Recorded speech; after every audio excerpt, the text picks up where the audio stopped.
Good. Cuando quieras, Clau, porque ya más o menos la gente está. Muy bien. Pues entonces ya estamos en hora y vamos a dar comienzo entonces a la tercera sesión de este ciclo que ha resultado verdaderamente exitoso acerca de las emociones en el mundo antiguo, especialmente en el mundo griego. Y en esta ocasión nos acompaña Andreas Serafim, a quien agradecemos su participación, su pronta aceptación para participar de este ciclo. Y los dejo entonces con Emiliano, que va a hacer la presentación oficial de nuestro disertante. Muchas gracias a todos por participar de este nuevo encuentro. Bueno, muchas gracias, Clau, por las palabras de inauguración. Bueno, para mí es un enorme honor poder presentar a un excelente colega y a un amigo como Andreas Serafim.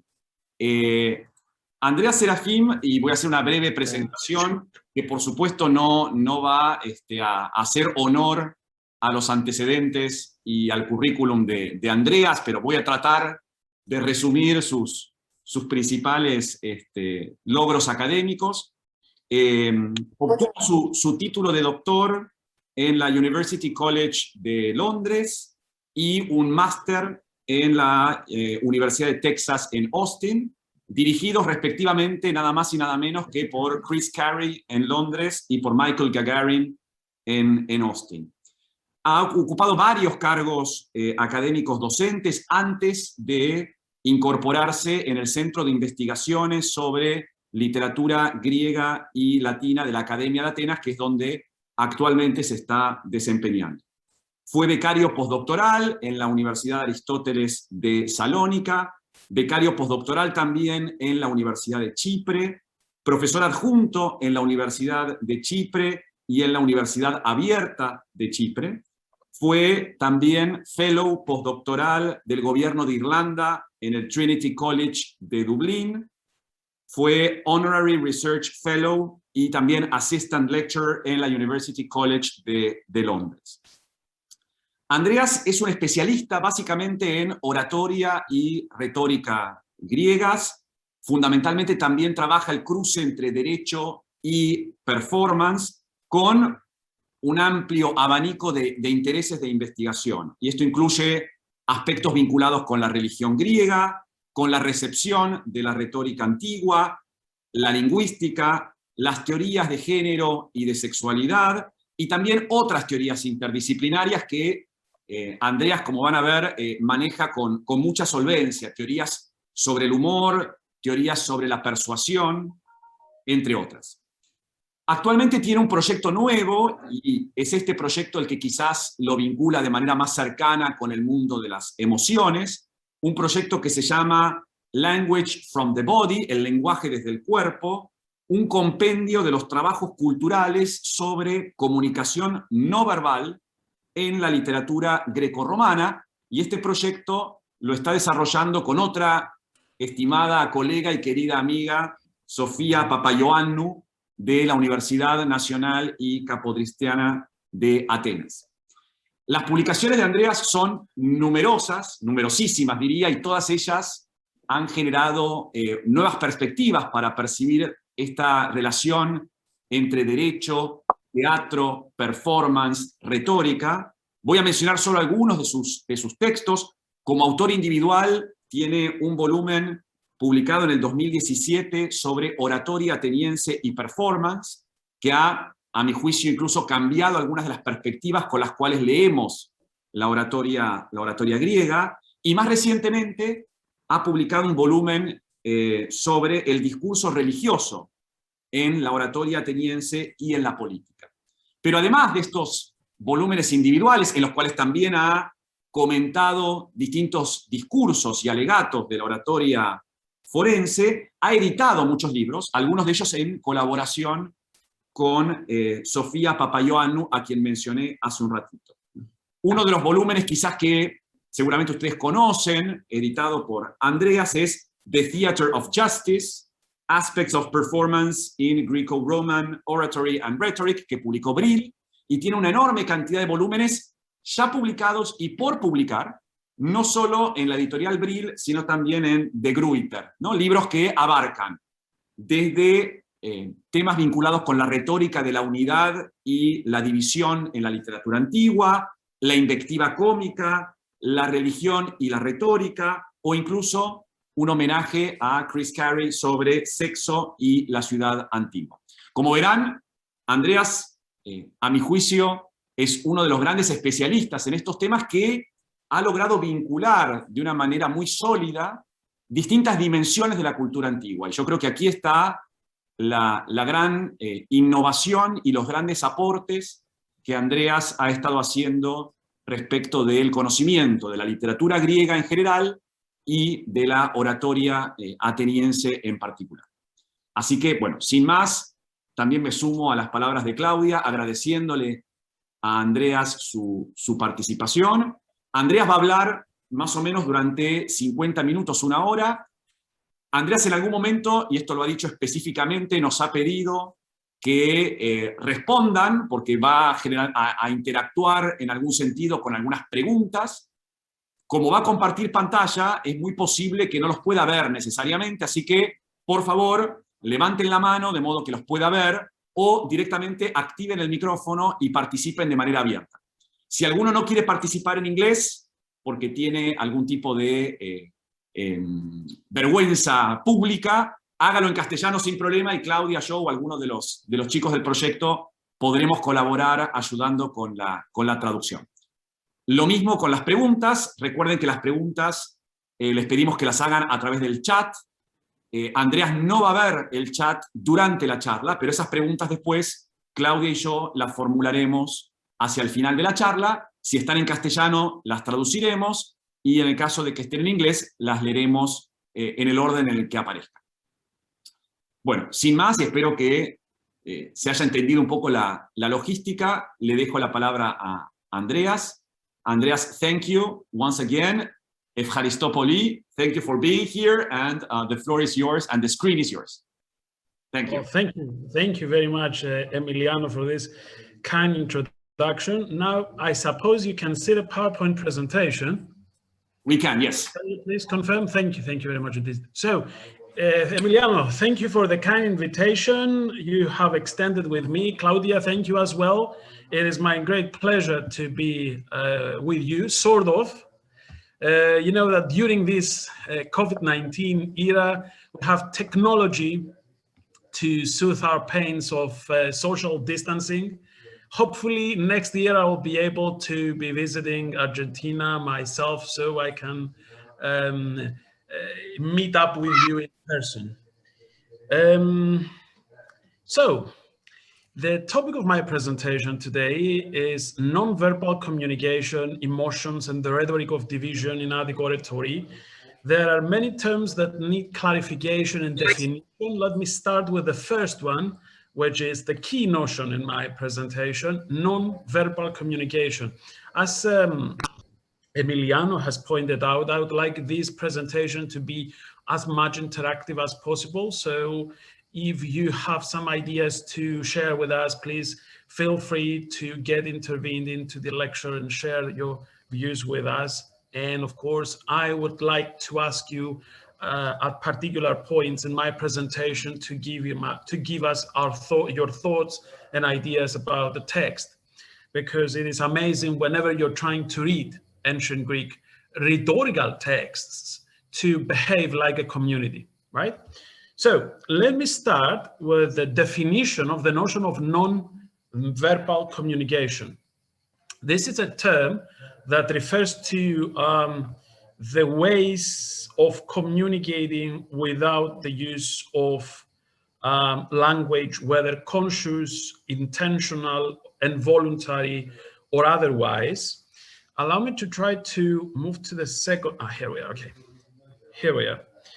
And nonverbal communication plays an important role in identifying and interpreting the cognitive, emotional, and ethical codes of the values people had in classical Athens and the modes of communication they used in the legal and political forums of public speaking. Now you see a second term, mute language. This is my term.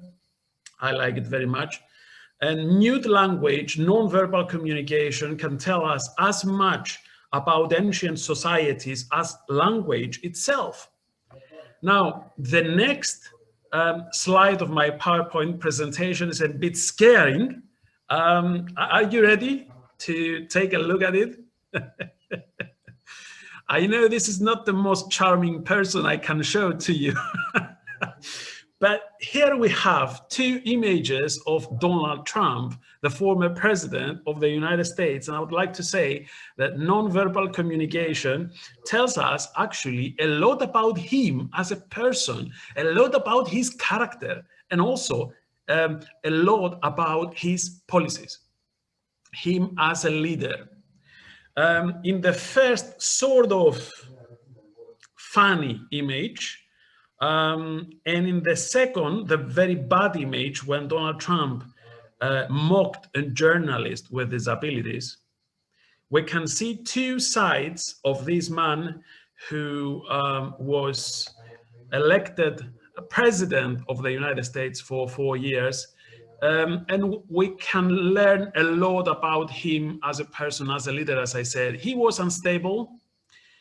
He was emotionally unstable. He was not fit for the role of the president of the United States. And you can see in two images this sad conclusion the American people drew themselves during last elections. Don't worry, of course, I will not talk about Donald Trump. I'll go back to ancient Athens, because my paper explores examples of nonverbal communication in Attic oratory with the aim of shedding light on how these are used to arouse emotions and generate division, two conditions that have the potential to affect the cognitive and emotional disposition of the audience and subsequently determine the legal or political verdict of its members. It will be argued specifically that the speakers attack opponents through the construction of their image in such a way as to indicate how they defy the values, cultural patterns, and beliefs of the Athenian society. This is what I call the rhetoric of division. These are references to non-verbal communication that generate division or dissociation or prolong hostility, denigrating individuals against the background of cultural, socio-political, moral, and interpersonal preconceptions with the aim of isolating them from the community and persuading the audience by setting up people, matters, or ideas as antithetical to the judges and the onlookers. So in plain terms, I will argue that the speakers use non-verbal communication to create and sustain two groups. In the first group, the speakers put themselves and the audience, both the judges and the onlookers, so the Athenians, and in the second group, they put their enemies. And we have these two groups sharply contrasted, sharply juxtaposed. And from this sharp juxtaposition, persuasion is achieved. You will see when we will examine passages how this pattern works.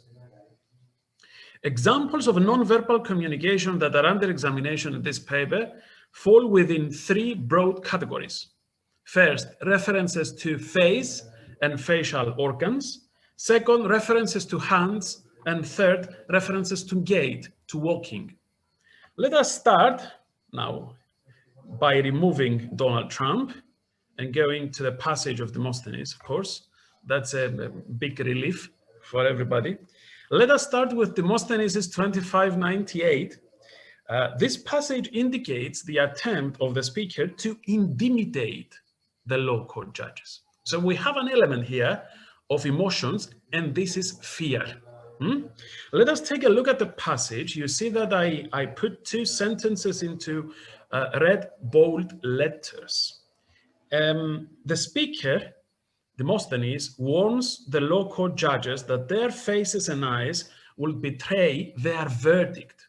Let us take a look at the two sentences. They, meaning the audience, will scan each one as he appears, each one of the judges, and detect by their looks those who have voted for acquittal. And then with a question, with what faces and eyes, with what look will you return their gaze?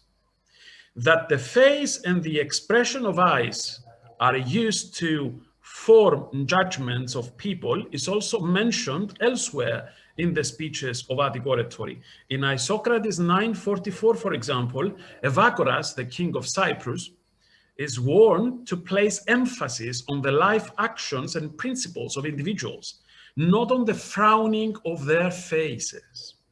References to the physiognomic examination of face indicate that the general tendency in Demosthenes' era was for the people to judge others by facial expressions. Now, Demosthenes tries to sustain the relationship between the audience and the judges in an adversarial way, talking directly to the judges who might make their own decision to vote for the speaker's opponent. He warns that the people would understand through facial expressions what their verdict was, and will demand that they look them straight in the eye and apologize for an action that would have violated the laws of the city and harm its people. The reference to face and gaze is manipulated in such a way as to create a you-they pattern. You, the judges, will be inspected by they, the people. So we have two groups again, right? The first group comprises the judges, and the second group is more powerful in this case. It is not in general, but it is more powerful in this case. Why? Because the judges, as you know, were not professionals in ancient Athens. They were plain citizens. After the trial, they will go home, they will become private citizens, they will have political ambitions to fulfill, right? So they will need the people to support them. But if they make their own decision, Demosthenes implies in this passage, the people will remember and will punish you. This is a magnificent rhetorical construction of two groups here. You have the group of the judges, which is presented as being less powerful than the group of people, and the group of people comes on the top. This is how persuasion is working in this passage of Demosthenes. There is dynamic performative communication that aims to instill fear in the audience and press the judges in particular to make their mind in a specific way. The judges receive a clear warning that their fellows who value the laws and the prosperity of the city highly and think that the behavior and the voting of the judges in court have an educational character as a means of teaching the citizens how to avoid legal, cultural, and moral injustices. These fellows, the Athenians in the whole polis, will isolate the judges who do not know how to vote and more generally how to carry out their duties for the benefit of the civic and moral community.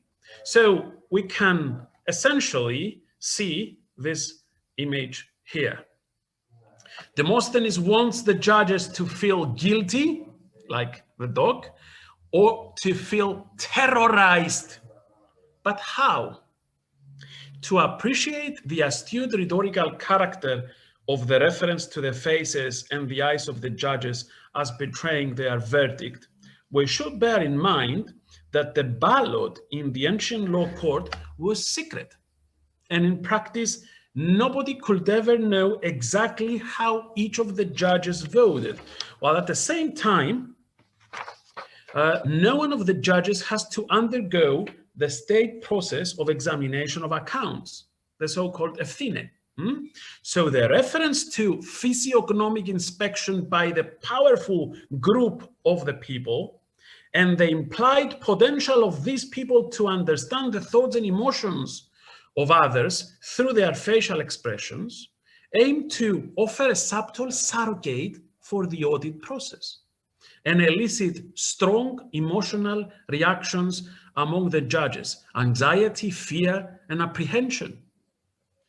These reactions have the potential to win over the audience and create a cognitive and mental disposition in the judges that will serve the speaker's purpose, in this case, to condemn his opponent. You know very well that the synergy between emotional arousal and persuasion is well established in ancient sources. Emotions, according to Aristotle, all those affections which cause men to change their opinion in regard to their judgments, affect persuasion. Demosthenes himself notes in his speech 19 in section 228 that judicial decisions are affected by feelings such as pity, envy, and anger.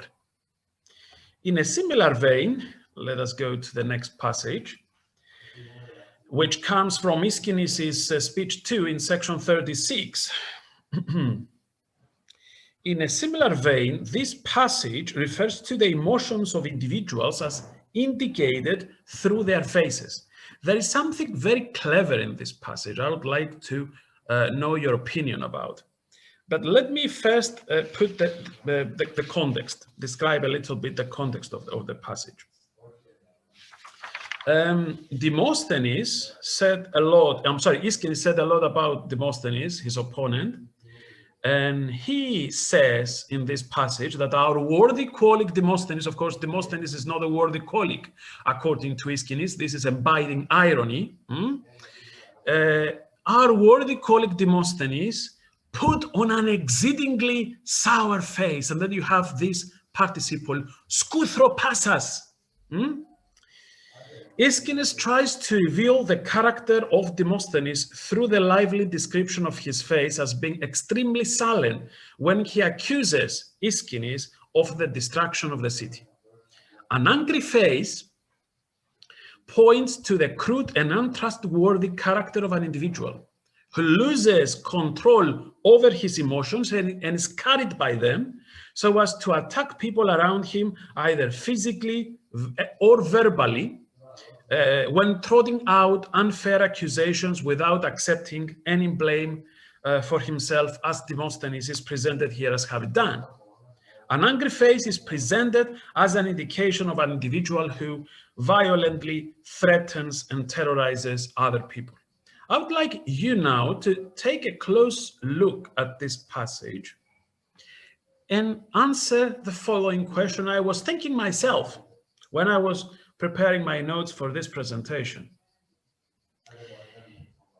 Aeschines doesn't say a bad thing about Demosthenes in this passage. I mean, we can read the passage. There is nothing bad, there is nothing negative about Demosthenes. Yes, there is a biting irony when Aeschines says that Demosthenes is our worthy colleague. Okay, there is sarcasm here. But there is nothing inherently bad or negative about Demosthenes. The only information Aeschines gives us about Demosthenes is that he was extremely sullen in face, skouthropasas. Wasn't it enough for Aeschines just to describe the behavior and the actions of Demosthenes in plain terms?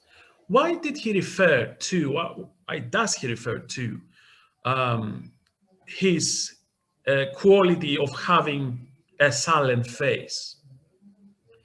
Can you think why? I would like to listen to what do you think about this passage, because I think it is really astute in its rhetorical composition. There should be a reason why Aeschines doesn't say any bad thing about Demosthenes in this very section 36. Of course, he says a lot in the speech, but this is a different story. He doesn't say any negative things about his opponent in this very section. He just gives us a description of Demosthenes' face. Why? Wasn't it enough for him to tell us that Demosthenes was angry? Can you think about it? Any ideas? I would like to listen to the students, by the way, and to the colleagues as well, but the students have priority. whenever we're talking about rhetoric. Anyone? Emiliano, do let me know if there are any reactions, any comments in the chat. Thank you. Come on, think about it. This is a participle. And he says, Ischines says, sfodra skouthropasas, put on an exceedingly sour face. Why? And I will let you what I think about this passage, and you will tell me if you agree with me or not. Any reactions? Come on, guys. Wasn't it enough for Ischines just to say that Demosthenes was angry? Why was it so important for him to give us this clue about non-verbal behavior here? Emiliano? I think I saw a hand, maybe Katia? No, pensaba algo, justamente el profesor Serafim menciona como bibliografía de punto de partida a Latenier, este especialista que trabaja en la repugnancia, disgust, es su libro. Y lo que observaba ahí es que algo que menciona él en su introducción, creo que es muy habitual en la oratoria, que la repugnancia sea atribuida al oponente, ¿no? Entonces estaba pensando un poco que por ahí esta asignación de esa cualidad a la cara de Demóstenes quizá va por ahí, ¿no? Como asignarle estas cualidades negativas a los oponentes. Eso básicamente. Bien. Andreas, Katia was mentioning that since you quoted the reference to Lateiner in the first place, and he works a lot on disgust, that since disgust is something that in general you consider and you attribute to your opponent, that maybe showing his face is a way of showing the gesture of disgust as an emotion. That's a very clever idea. Excellent. So we have anger, we have disgust, right? But was it necessary for Ischines to give us this clue to non-verbal behavior instead of saying that Demosthenes had a face which betrays his disgust or his anger? Why does Ischines give us the information about non-verbal communication here? The point about disgust of Katia is excellent indeed, but why does Ischines give us this information instead of saying in plain terms that Demosthenes behaved this or that way? Mariana? Maybe it's related to that he doesn't control his face, so he doesn't control himself, not his face, but he cannot control himself in her whole body. Maybe because that, I don't know. Yeah, that's the point. That's the clue. Bravo, Mariana. Excellent, excellent. So very good indeed. Think of this reference in this way. If Ischines says that Demosthenes expressed his disgust or his anger or whatever, his snobbery at the Athenians, one may say in the audience, among the judges, may say, look, this is your interpretation of the thing, Ischines. But when the Ischines gives us the very information about Demosthenes' face, probably in a situation which Demosthenes cannot control, as Mariana rightly said, Ischines allows the judges themselves to draw the conclusion about the character of Demosthenes. He doesn't want to say that Demosthenes was angry. He allows the judges to draw that conclusion by giving the very information about his face being skouthropasas. He allows the judges to draw objective conclusions about the behavior and the character of his opponent. Because as Mariana said, Demosthenes has not full control over his face, and some of his expressions are reflexive. So indicating his real character. I'm preparing a paper now in the volume on sex in antiquity, in which I argue that sneezing indicates homosexuality. And that was a reflexive reaction of the human body, a reaction that man has no control over.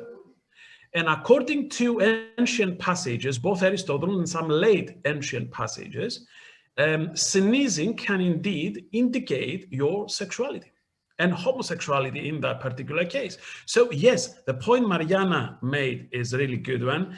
And I think that if we take that point seriously into consideration, we can find a key about reading and interpreting this passage. Aeschines gives the information about nonverbal communication and nonverbal behavior of Demosthenes in order to allow the judges themselves to draw conclusions, objective conclusions about the behavior of Demosthenes. Excellent. Let us take a look at another passage now, which has a reference to the speaker's opponent. This comes from Demosthenes 19 on the false embassy in section 314. Here we have two references to non-verbal communication. Tas ofrus anespagen, he has raised the eyebrows, and tas gnathus fuson, he has his cheeks puffed out. What is this passage about? Demosthenes describes the behavior of Aeschines when he was in the same place with the ambassadors of King Philip of Macedon and with the other Athenians. And according to Demosthenes, Aeschines showed his snobbery at the Athenians, fawning upon the ambassadors of Philip. The description of a facial expression is indelibly negative in this context, where Demosthenes accuses his opponent of being socially inferior to the other members of the city through the reference to the clerk at the beginning of the passage, and fawning upon Philip, this accusation that Aeschines or the speaker's opponent in general fawns upon Philip and his ambassadors can be found elsewhere in Attic Oratory. For example, in Demosthenes' speech 19, section 113, or in Aeschines' speech 3, section 76. The presentation of Aeschines' facial appearance indicates his arrogance and snobbery in the direction of his fellow Athenians, corroborating his presentation as a kolax, a flatterer and double-faced citizen who pretends to be a patriot but who fawns upon the city's enemies. Demosthenes, by presenting Aeschines as a flatterer, tries to exploit the resentment and anxiety of the Athenians against flatterers. Flatterers embodied real anxieties about social mobility. Now, Emiliano is one of the leading authorities in the research of comedy, and he may confirm that the evidence from old comedy points to a widespread anxiety in 5th century Athens that some aspiring politicians were using flattery as a means of upward social mobility and political achievement. The presentation of Aeschines raising his eyebrows may also indicate that he was angry at the Athenians, and we can find information about this very act of raising eyebrows in Aristotle's Physiognomics. This is a treatise that is attributed to Aristotle. This physical description of Aeschines and his presentation as a flatterer of Philip and the Macedonians and as being angry at the Athenians aim to reconstruct the memory of the law court judges in such a way as to sustain a you-he adversarial pattern. So the Athenians, were snubbed by someone called Aeschines. And this adversarial pattern enables the speaker to invite the audience to express contempt for the alleged wrongdoer by voting against him. This is a prime example of how the past comes to the present to shape the future. Okay, let us take a look at another passage to see something interesting. Oratorical passages also indicate the use of facial organs for carrying out non-verbal actions that denigrate and ridicule the opponents of the speakers. Spitting is one of these actions. In his speech on the crown, Demosthenes frequently refers to his opponents as being literally spittable, people worth being spat at. And he uses the term kataptustoi. Let us take a look at two juicy and fleshy passages from sections 33 and 200. In the first passage, you can see that Demosthenes says, ton kataptuston tutoni, this spittable creature here. What is interesting about this passage is the very use of the dictic pronoun tutoni, which is the dictic pronoun strengthened by the use of the dictic iota at the end, right? Tuton plus the dictic iota at the very end. We can imagine Demosthenes raising his hand to point to his opponent who was present in the law court, right? This is performance, absolutely magnificent. And then you have the very term kataptuston, this spittable. And we can imagine that Demosthenes raises the tone and the volume of his voice to express some of his pathos, some of his hostility, his contempt, his disgust about his opponent. That's indeed really performative, magnificent performance we have here. And let us take a look at the other passage from section 200. You can see that we have the term, the verb specifically, kateptuse, tis uki kateptusen ansu. Is there any man who will not have spat in your face? Everybody wants to spit at your face. And then he says, in your face, Ischines, not at Athens, not at me. Can you see something interesting? Apart from the very performative use of the term kateptusen, we can imagine again that Demosthenes raises the tone and the volume of his voice and uses his hands or his head to point his opponent. And you have the performance, the magnificent performance, when the speaker puts some pathos on his voice to communicate that he feels strongly against his opponent. There is something interesting in this passage. Can you find it? Apart from performance, there is something very, very clever. If I were a speechwriter, given the assignment to prepare a speech, I will never have thought of this detail. Can you find the detail? That's why Demosthenes was indeed magnificent in both composing and delivering speeches. Can you find the detail? About the sound of the verb. Sorry? About the sound of the verb.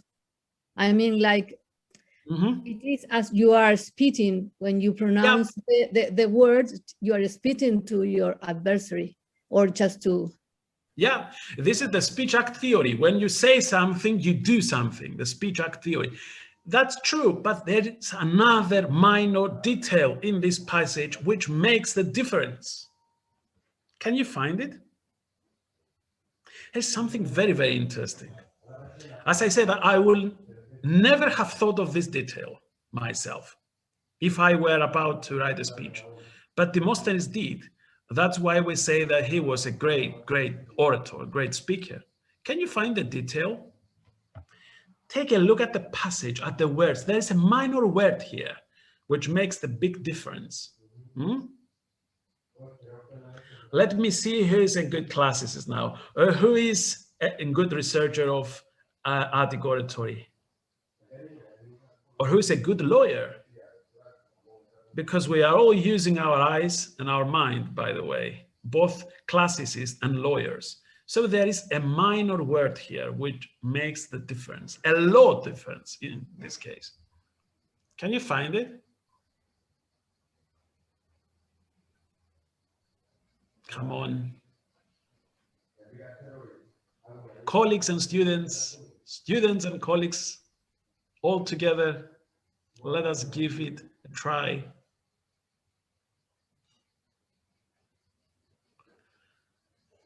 I read you a lot, Andreas, so this is not what you're thinking, but when I'm reading the passage, I see is that according to your rhetoric of division, you can see that there's an opposition between the su, which is the genitive because of the verb, and then on the other side, you have the polis and the I. So that emu is not only at the same level as polios, but it's also his city. So you oppose on the one side the speaker and the polis, and on the other side you just rely. Exactly, that's the point. You see, Emiliano is a very good speaker himself, a very brilliant orator himself. So he found the point. Why does Demosthenes not say people are not speeding in me or are not speeding in the face of the Athenians? Why does he say about polis, about the city? Does the polis have flesh? Does the polis have face? No. What is the term in ancient rhetorical theory? There is a term about this rhetorical strategy. Do you know it? Prosopopoia. When you put flesh and give face to abstract ideas. Can you think why Demosthenes refers to the city and not to the Athenians? Why does he refer to Athens and not to the Athenians? It will be much more believable to refer to the Athenians because they are people. You can spit at them, you cannot speak at them if you like. Why does he refer to Athens, to the polis? Because that's the point, that's the minor word I was referring to. Because polis refers to all the things that Aeschines was allegedly against. History, morality, religion, values, the ethical codes of everyday life. Everything is different from those values that Aeschines espouses. So you have polis, Athens, in the same group as the speaker, and you have a different group in which Aeschines is put. And you have two groups being juxtaposed. But in the first group, you have Athens. So not only the Athenians, not only the judges and the onlookers in the law court, but everything that Athens is about, everything. So Aeschines is like saying Demosthenes has absolutely no affinity, absolutely no connection with Athens. He's a foreigner. He's an enemy. And he says so by giving this small word in a passage. This is really amazing. An amazing rhetorical construction indeed. Whenever I read this passage, I get very, very excited, as you can see. Now, the adjective kataptuston, which in both passages appears, the adjective kataptuston in the first and the verb kateptusen in the second, indicates that both passages make sense without it. If we remove these two words, kataptuston and kateptuse, both passages make sense. But the very use of these two terms indicates Demosthenes' condemned disgust and hostility against Aeschines. References to the mouth are here situated in passages where the emotional tenor is emphasized by the use of strong language of criticism and abuse. Kataptuston is a strong swear term. Modern psychological studies have shown that the use of language of abuse is an effective way of conveying that one feels very strongly about an individual or a situation. It is also treated as a means of evoking negative feelings in someone else. This is what I told you about when I discussed the performative elements of this passage. Epithets are offensive, emotional outbursts of single words or phrases used to express the speaker's frustration, anger, or surprise. Emotionally laden language aims to create a community by binding the speaker to the audience, while at the same time estranging his opponent from the group. So far, so good, and very exciting stuff we have just examined. Thank you very much indeed for all the ideas and statements you shared with us. Let us now go to hands. That hands are perhaps the most evident and forceful source of information about an individual's intentions, emotions, and character is widely accepted in interdisciplinary scholarship. Hand gestures enable whomever used them to present themselves to others. They are important in denoting the cognitive and emotional attitudes of users and their perception, inner thoughts, and expressions of feelings in well-designated contexts of cultural, interpersonal, and communicative processes. This view is corroborated by ancient oratorical sources, with Antiphon mentioning in 434 that our hands carry out the intentions of each of us, as you can see in the first bullet in this slide of my PowerPoint presentation. A wide range of non-rhetorical sources also support the view that hands are associated with the soul of individuals and their state of cognition and emotions. Now, you can also take a look at the next slide of my PowerPoint presentation to see some gestures that are described in the Institutio Oratoria of Quindilian. I know I come here to examine ancient rhetorical passages, but I thought that this will be very interesting to all of you.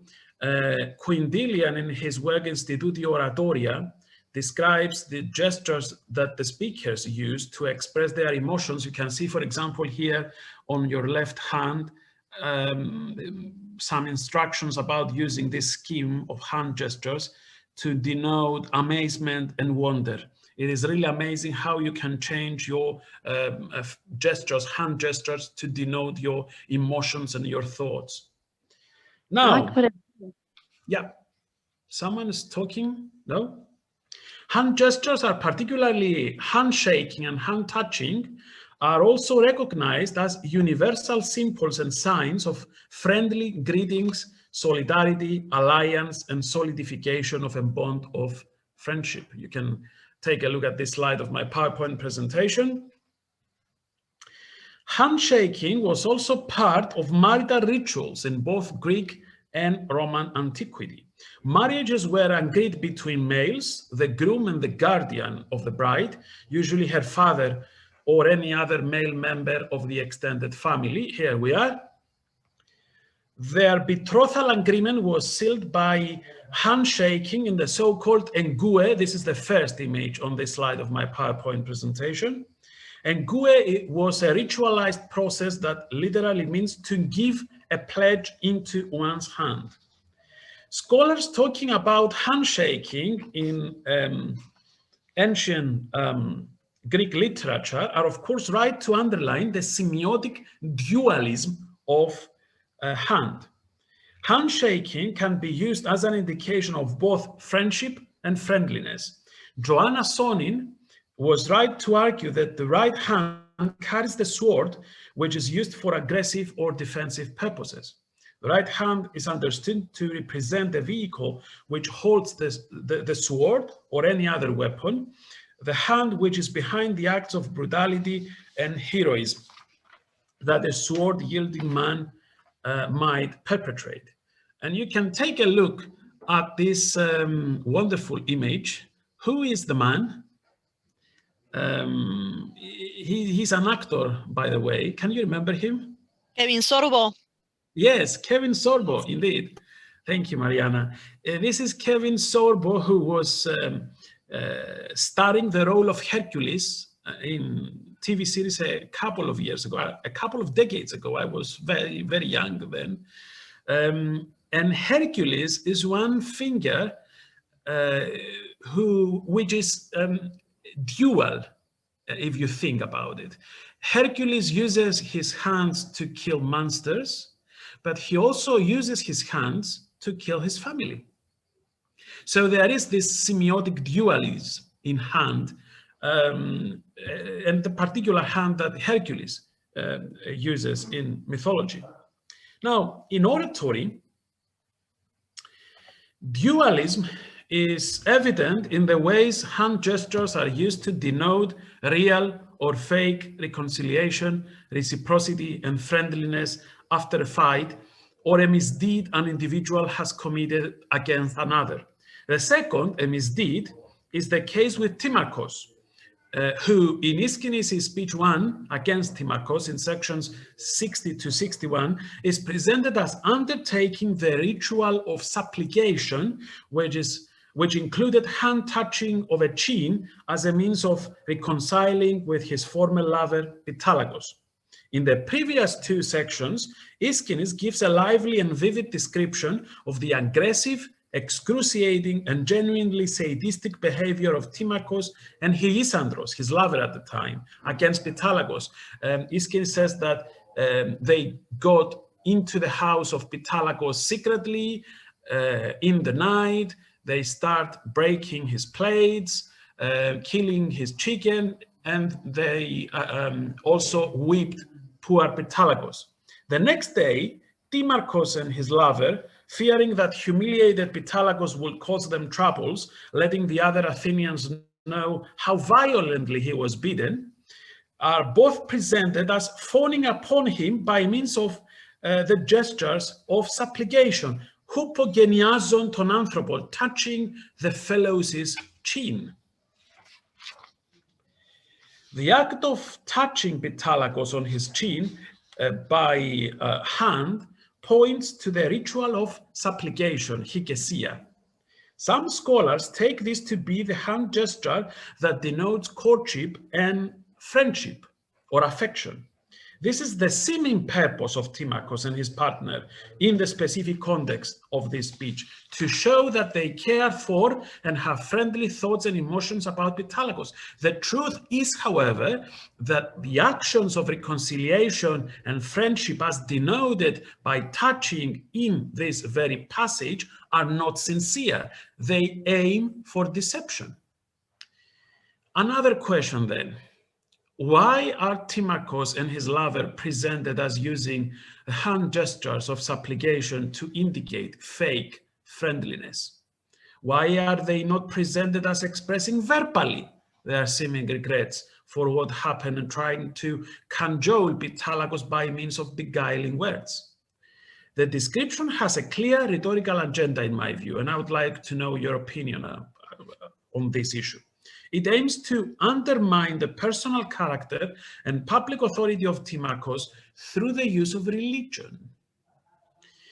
Touching an individual when in the act of supplication is more than an act of social nicety or courtship, reciprocity or friendliness. It is a ritual, a contract you sign both with the gods and the other members of the civic community to which you belong.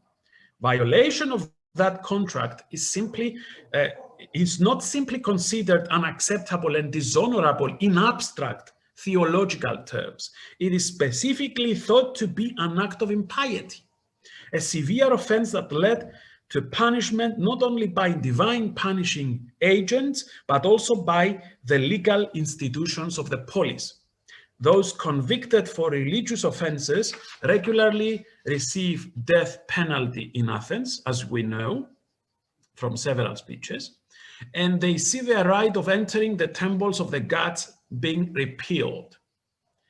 So Aeschines, by presenting Timarchus and Hygisandros carrying out the ritual of supplication in a fake, in a dishonest and seeming way, indicates how God-hated they are and how people-hated they should also become. Piety indicated through any actions of faithfully carrying out sacred rituals and respectfully complying with the religious norms and practices is valued high in a society that is marked by the association of its institutions with religion, as in the theory of polis religion. By doing the opposite, you become God-hated and you should also become people-hated. Another way of undermining the opponent's position in the community is by referring to his hands as being polluted. There are many passages in oratory that exploit this imagery. I choose to refer to Aeschylus's 3:114, wash your hands. That's a message of today's era. I chose to refer to this very passage of Aeschylus because of an interesting medical term that is used, aniatois symporais. Whomever he touches, private citizen or ruler or democratic state, he brings incurable disasters in every single case. Let us take a look at this very term, which is interesting. In its original sense, the adjective aniatos is used to describe diseases that cannot be cured by drugs, surgery, or cautery. Aeschylus implicitly identifies his adversary with the disease and pollution carrier and spreader, warning the Athenians in the court that the city is imperiled. Now, whenever we read this passage a couple of years ago, we may have thought that the Athenians were stupid, right? How can you be persuaded or intimidated, actually, by this very image? But now, in COVID-19 era, we know that people who have the stigma of COVID carrier and spreader are isolated from the society. So we can effectively see this very, very strong image. Someone who is a COVID-19 carrier and spreader, potential spreader, has the stigma and he is isolated, or she is isolated from the community. And this is exactly what Aeschylus is trying to do here. He wants to say that his opponent is a pollution and disease spreader, and he should be isolated by the Athenian community. Not simply the judges, but also the citizens, the people in the polis. The idea that an individual may bring disaster on his city through pollution is firmly based on Greek popular perceptions and real anxieties, and is used elsewhere in oratory as a means of disposing the audience to take an inimical stance against one's adversary. For example, in his speech 582 Antiphon points out that men with unclean hands or some other form of defilement have embarked on sheep with good people and led them to their own destruction. This is the second passage. You can take a look at this slide of my PowerPoint presentation. It is notable that both Aeschylus and Antiphon place emphasis on the hands of defiled men as spreading the pollution to everything they touch, and on the fact that these polluted or cursed men led the whole community to destruction. That's why I said that the message is that we need to wash our hands.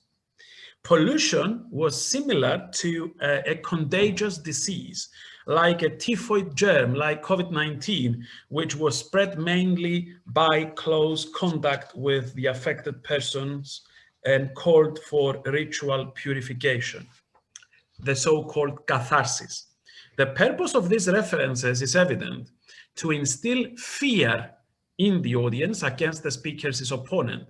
The judges and onlookers are invited to think that they are in personal danger if they are caught and touched by people whose hands were polluted. Fear is a painful and troubled feeling caused by the impression of an imminent evil that causes destruction or pain. Men do not fear all evils, Aristotle says. For instance, becoming unjust or slow-witted, but only such as involve great pain or destruction, and only if they appear to be not far off, but near at hand and threatening. Men do not fear things that are very remote. This is from Aristotle's Rhetoric. Increased fear can be associated with decisive actions designed to remedy the fear-inducing threat. In Aeschylus' 3:1-4, 3114, and in antiphons is 582, the speakers have the similar purpose. By stirring up fear, they aim to manipulate the decisions of the civic audience, the Athenians, and induce both the judges and the onlookers, the Athenian citizens, to think that they should punish those men with the polluted hands as heavily as those convicted for impiety and any other type of religiously laden crimes. Allow me now to go to gait walking. Fast gait, and you can see a lovely image here.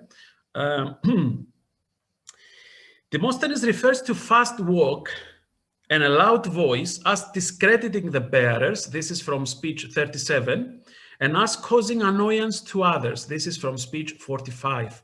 You can see full references here. It is not clear from the Demosthenic passages themselves why quick walking is considered to be a mark of disgrace.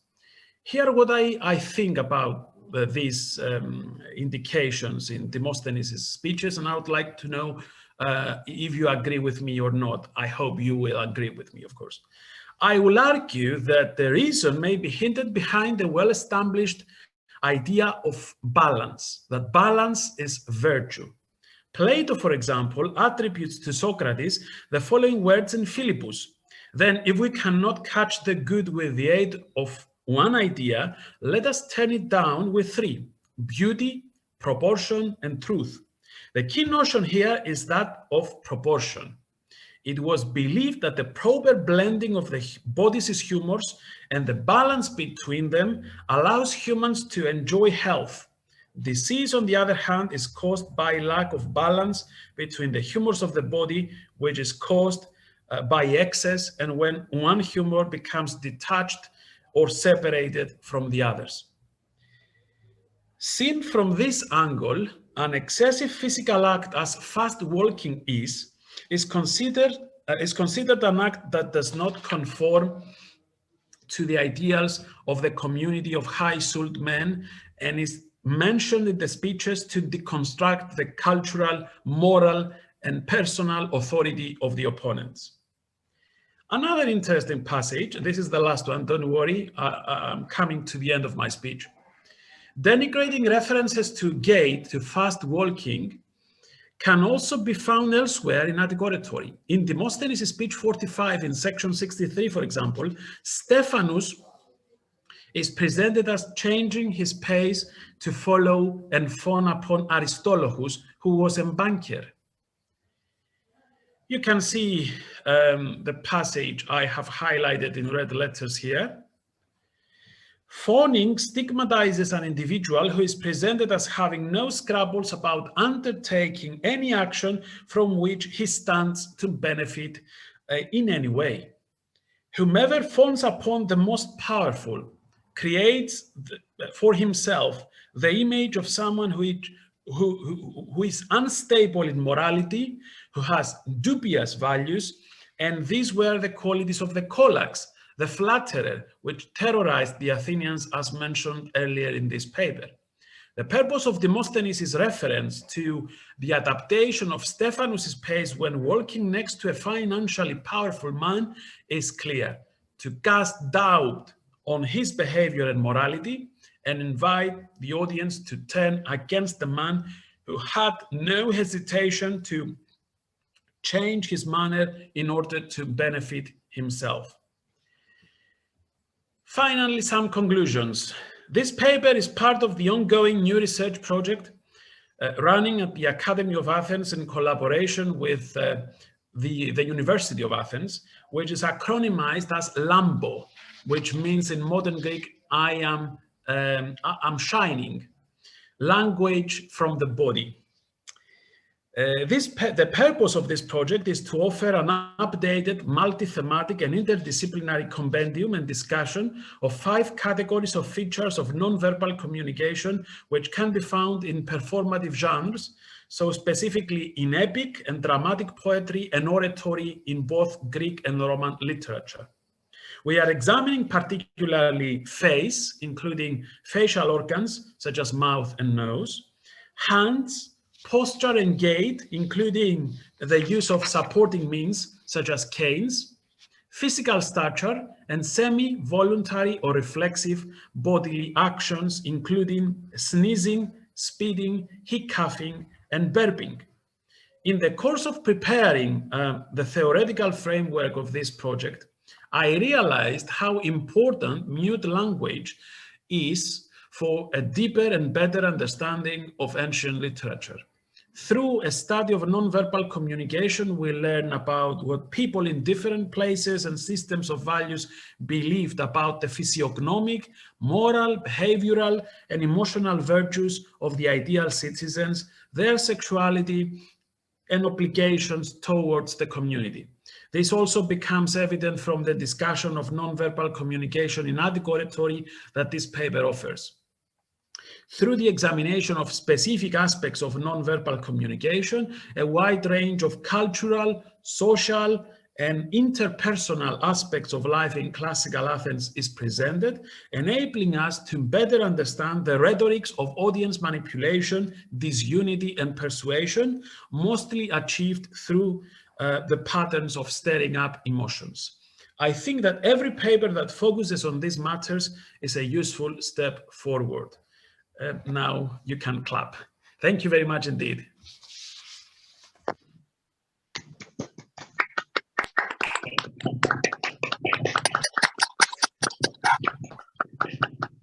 Thank you very much, Andreas, not only for the content of your presentation, which is brilliant as usual, but also for the way of presenting, which is also part of your non-verbal gesture. So thanks for combining your body and your speech in your beautiful intervention. So tenemos 20 minutos para preguntas, comentarios, así que no sé si por el chat, Clau, si estuviste viendo algo. Sí, no, en el chat todavía no hay ninguna pregunta, así que invitamos a escribirla, o si alguno quiere, tenemos la posibilidad de verlos. Quizás haya que dejar de compartir la pantalla para poder vernos más o menos todos. Creo que entramos en una pantalla. Andreas, if you could maybe close your screen and stop sharing. Yeah, let me. So we can see. Yeah. Quizás podamos transmitirle a Andreas aquí las palabras de Alicia, ¿no? Que dice excelente, excellent performance for the. I think you can read that Spanish, Andreas. Alicia's. Yeah, it's easy. I can read and understand. Yeah. You were a wonderful audience indeed. Thank you very much indeed for that. I learned a lot from you, especially I like the comment about disgust. It was very, very good. And the comment about the non-reflexive way of dealing with, of using face and facial expressions. That was also a very clever idea. And I'm happy to answer any questions you may have. Yeah, we have a commentary of Fernando Falcón. Perhaps you can read it. Can you see the chat, Andreas? Yes, I do. Okay, because it is in English. Just a quick commentary. Have you found it? Yeah. Your observations on posture are also reflected in Quintilian 8.3 when he comments on the Verens passage, in which Verres is described as learning on one of the women who accompanied him. Yes, well, I was actually thinking of Institutio Oratoria, book 11, because this is where Quintilian makes a lot of comments on the body and the use of hand gestures. But thank you very much, Fernando, for mentioning Quintilian's 8.3 as well. Mm-hmm. We are waiting for other questions. In the meantime, if I may, si puedo, Clau, I have Something concerning what's interesting about your references to the hands. Yeah, I was working on some aspects of Roman law, and in Roman law you have the difference, very clear difference between the notion of manus and the notion of dextera, which is kind of different. Yeah, manus in fact implies authority and power, whereas when in general you find dextera, like in dextrarum iunctio, you have an agreement. So it's the hand that allows for a balance to be established instead of a difference of power. Every time you find manus, it's because someone has the power over someone else. So it's the unbalance. Whereas the dextera in general has to do with what you were talking about, like putting in contact two citizens, for instance, or one citizen and an ally. I think, yeah, Emiliano, this is the very well-established antithesis between left and right hand in ancient literature, which I am discussing in a paper about handshaking that will be published soon by De Gruyter. Yes, these ideas start from ancient Greek stuff, ancient Greek literature. We have the very distinction between left and right hand, denoting the meanings that you mentioned, and also other meanings that are connected with religion, for example, and the power status of people. It is also very interesting that I was preparing a passage, an article about euchomai prayers in Attic Oratory, and I found out that whenever the Athenians wanted to pray to the gods, the Olympian gods, they used the right hand, and whenever they wanted to pray to the Chthonian gods, the gods of the land, they used the left hand, which is interesting. Why this is why there is a distinction between the two hands in this case? Probably because the Olympian gods are up and the Chthonian gods are down, but why there is a distinction between the left and the right hand is still puzzling. I see a very common here by Mariana. A very interesting question. Have you ever considered the relationship between yelling and the uses of clothes with the arousal of passions and a specific decorum, cosmos? And you have in mind a passage from Plutarch's Nicias. Well, yes, there are many interesting studies about shouting in the law court. I cannot see the very connection between shouting, you said yelling, and clothes, Mariana, if you would like to elaborate on. But I can tell you that I was examining clothes in relation to sexuality, which is very interesting again, and in the ways in which non-verbal references to clothes are used in order for the speakers to draw conclusions about the character of their opponents. I remember the very famous passage in Aeschines' speech 1 against Timachus. I think it is in section 131. So 131 is the speech against Timachus of Aeschines. And he says that the clothes of Demosthenes cannot be discerned from the clothes of a woman. And this says a lot about the status of Demosthenes, not simply in terms of sexuality, but also in terms of political and military status. So yes, clothes can tell us a lot about the arousal of emotions in the audience, especially in the law court audience. And we have this very, very interesting passage from Aeschines' speech 1 to corroborate the view. Yelling is also under constant examination because we know many stories. For example, in Demosthenes' speech 18, this is on the crown in section 52, or perhaps in 152, I don't remember.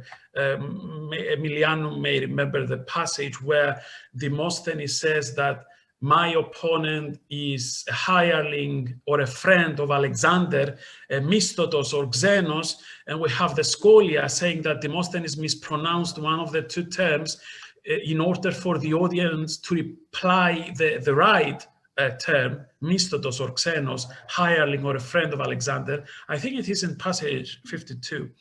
And this is the audience's reaction, which is very interesting, because we have also the scholia say that the comic poet Menander intervened into the law court process by saying, oh, Demosthenes is a hireling of Alexander. And Demosthenes created the impression that the whole audience reacts in a specific way. So yes, I agree that these are two interesting ways, Mariana, of arousing passions and emotions in the audience and manipulating, controlling the audience very cleverly. So you're absolutely right. There is another question here. Could you briefly comment on the relevance of dixis, if any, for the understanding of gestures in this text? Well, wow, that's a very interesting and appealing question, because when I was in the process of writing my book, I have it here, by the way. Let me show it to you. You may have a personal copy, Emiliano, this one. The green one, Attic Oratory and Performance. When I was in the process of writing this book, I had many scholars coming to me and saying, what you say about dixis is mere speculation. Can you elaborate on that? Well, dixis is important in understanding some passages, because in cases you have a dictic pronoun like touton, right? Let me write it in Greek terms, touton in Greek letters, and you have this dictic pronoun strengthened by the use of the dictic iota at the end, then you can imagine quite self-confidently that the opponent or the speaker uses his hand to point to someone in the law court. So there are some passages where there are clear indications of dixis, and it is important for us to take this seriously into consideration, not because dixis changes the meaning of the passage, but because it changes the tone. And we know that the tone of the volume of the voice are very important for persuasion. So there are passages where we can be 100% sure that what is going on with dixis is clear, and that the speaker uses gestures or hand gestures or head gestures, by the way, to point to his opponent. But there are also some passages where we cannot be sure about anything. And this is where we get in trouble when we are trying to talk about performance. And many scholars will come to us and say, what you said is mere speculation. But it is very interesting. It is indeed very, very interesting. I'm organizing a conference now about non-verbal communication and cultural performance in Athens, exactly to examine these indications. Dixis is very important. There are many other instances where you know that the speaker uses performance to underline his arguments, like, for example, in the passages about kataptuston. You see, you feel the passage. You feel the passage. This is what I'm saying to my students, my Greek students. Feel the passage. The passage has strength. It has emotional strength. So feel the passage. When he says, kataptuston, he cannot stand like a robot like that. He cannot stand like a robot, right? He raises the tone and the volume of his voice and shout and look angry at someone. So feel the passage, feel the magic spirit of the passage. So yeah, I'm always very excited whenever I'm talking about performance, as you can see, because I feel the passage myself, and I would like other people to feel the passage as well. We have excellent comments here. Let me go over the chat. We have two more comments, one by Viviana Suñol. Yeah, this is what I'm reading now. Why do you think we can observe that in this moment, this rhetorical phenomenon of division in actual politics, Do you see some relation with the ancient world? Well, yes, this is a very intriguing question. We can see a connection between rhetoric of the past and rhetoric of the present, certainly. You can see the face of Donald Trump and you can understand a lot about him, as you could see the face of Demosthenes Skouthropasas and understand a lot about his character. I am editing with Mike Edwards, Professor Mike Edwards and Professor Sofia Papaioannou, a volume which is about ancient rhetoric and how ancient rhetoric turns to affect modern political and cultural rhetoric. And I do believe that there is a connection between the past and the present. Let me think of something else. Emotions. We are talking about emotions. We are at the conference on emotions. Can you think of your politicians in Argentina talking about matters and not using emotions to persuade you or even deceive you? Sorry to mention that. Yeah. So this is one aspect of the very connection, of the very affiliation between the past and the present. Think about movements. Are your politicians standing like robots whenever they are talking to you? Is your brilliant Professor Emiliano standing like a robot in the class? I saw him in several occasions giving lectures, and he is an amazing speaker. He's an amazing speaker indeed. So in terms of both substance, by the way, and performance and gestures. So yes, you can think of many similarities and affiliations between the past and the present indeed. Even the rhetoric. I mean, I remember many years actually ago, when I was in London at UCL doing my PhD, I remember there was a finance secretary in David Cameron's cabinet. I don't know if you know about British politics, who said, "We are all in this together." He wanted to make cuts to pensions and wages and many other aspects of the public spending. And he said, "We are all in this together." And I said, I read about this line in Demosthenes. And I went to Demosthenes' passages and I found out that Demosthenes in his Olympiacs says a similar thing. We are all in this together. It is amazing. I don't know if George Osborne, the chancellor at the time, knew about ancient rhetoric, but it is amazing how Demosthenes communicated with George Osborne. It is also a bit scaring because we don't want to listen to politicians saying we are all this together and then cut public spending and wages and pensions. So yes, there are many aspects of having the past connected with the present. Let me see the other. Luciano Sabatini, who connects tragedy with oratory. I mean, the gestures you talk about with the ones you can read or see in Oedipus or Ajax.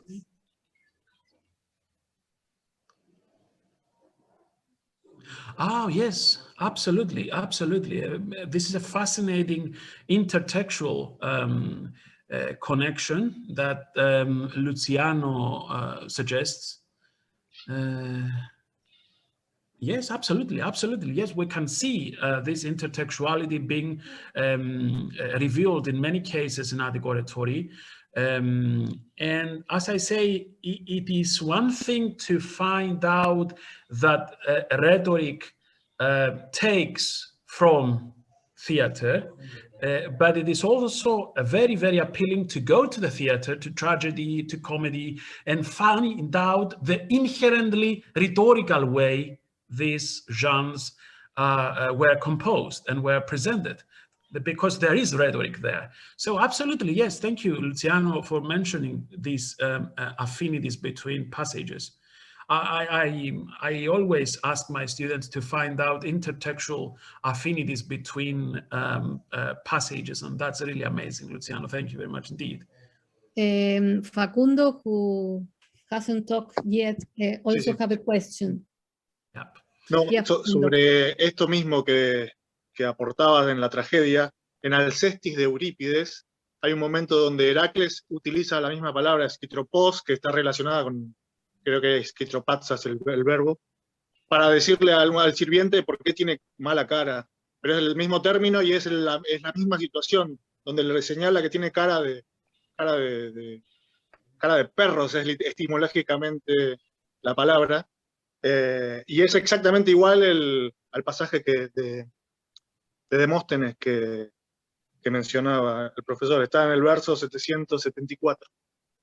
Emiliano, can you translate it? Yeah, I don't know, Andreas, whether you understood Facundo's point, but he just mentioned that this same verb about spitting also appears with this strange face in Alcestis in line 774. And the situation, according to Facundo, is very similar. So there might be a relationship. Oh, nice. Yeah, very, very interesting. That's very interesting in terms of my further research. Thank you very much indeed for mentioning that. Can you repeat the line number?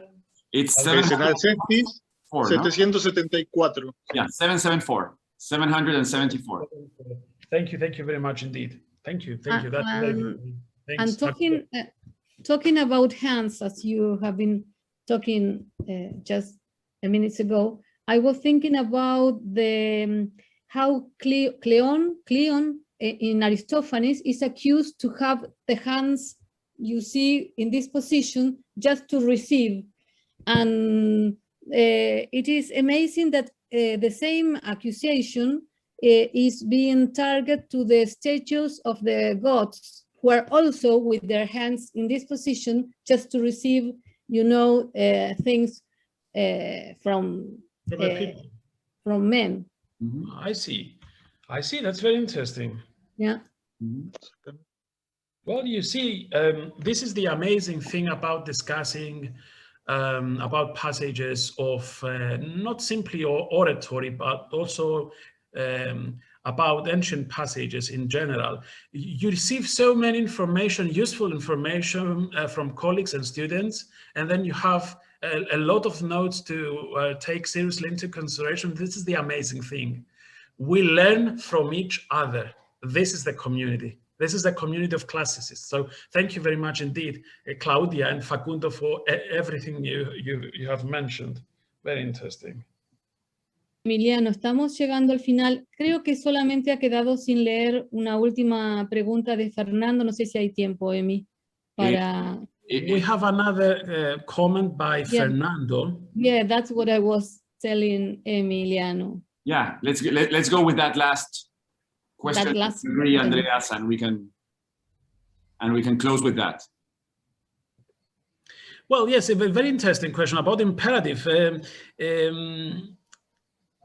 The funny thing is that I am examining imperatives now in Attic Oratory. I'm preparing a lot of notes, actually books and books and papers about imperative. Would you consider the imperative, particularly of verbs linked to vision, as endictic? Interesting question. Let me see the passage, which is in my book. So, Emiliano, you may support Fernando if he's a student of yours, because he mentions my book. That's a very good thing for you.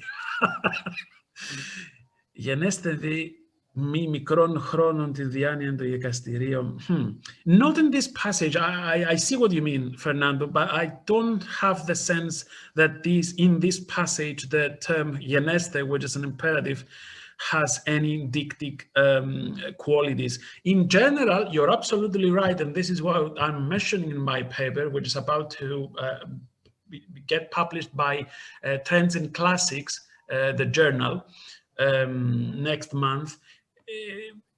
I'm saying in my passage that imperative has several uses. First of all, it is not the abrasive and aggressive way of addressing the audience, as many scholars, especially linguists, may think. I am using several passages to corroborate my view that we need to understand imperative as an assertive way of asking the judges to do this or that, but this is not an aggressive way anyway.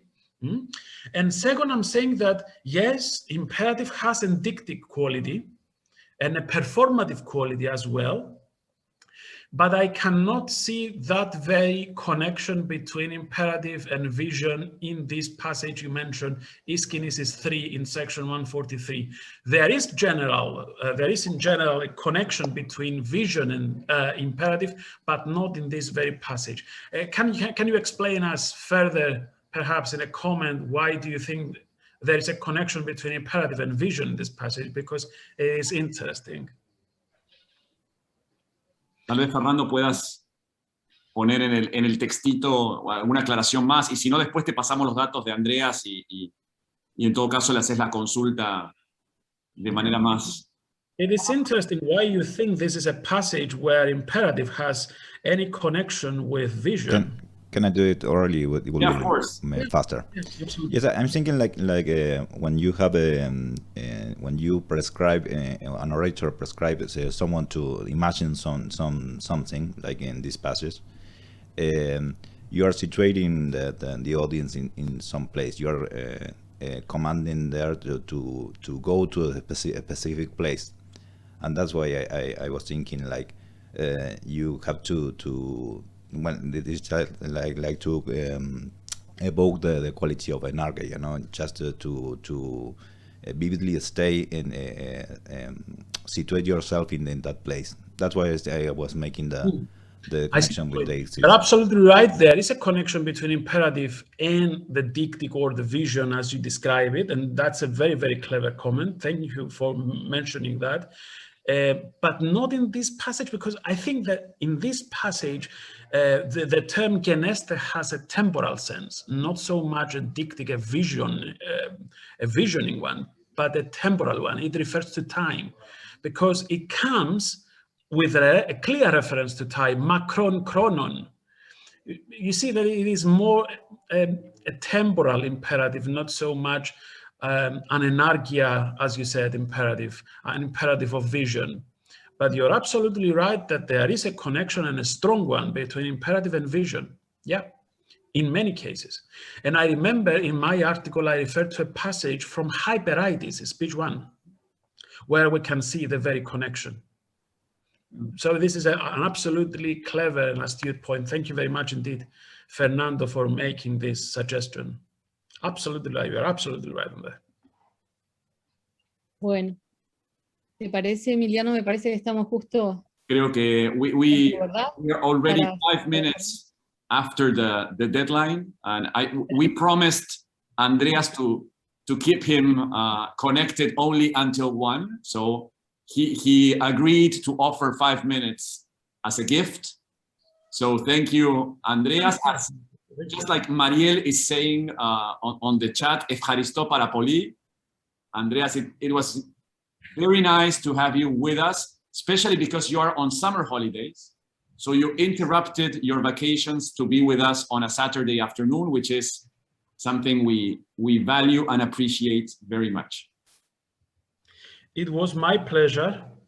I learned a lot from you, and I discovered an exciting cultural community of Greek-speaking and Greek reading, Greek readers and Greek speakers there in Argentina. It is amazing to see how much you are loving Greece, not simply studying Greek literature, but you're loving Greece, and that's really very important. Thank you very much indeed for sharing your ideas with me, and thank you for being with me this afternoon here in Cyprus.